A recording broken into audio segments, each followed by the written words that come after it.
जैसे चाभी के गुच्छा वैसे पियाज के गुस्सा गुस्सा झेले के परी रे ससुरवा में। गुस्सा झेले के परी रे ससुरवा में।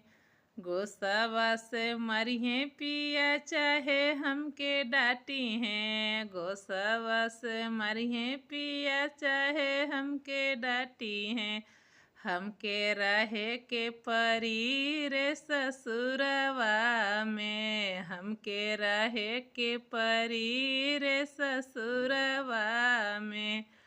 जैसे चाभियों की गुच्छा वैसे पियाज के गुस्सा गुस्सा झेले के परी रे ससुरवा में। गुस्सा झेले के परी रे ससुरवा में।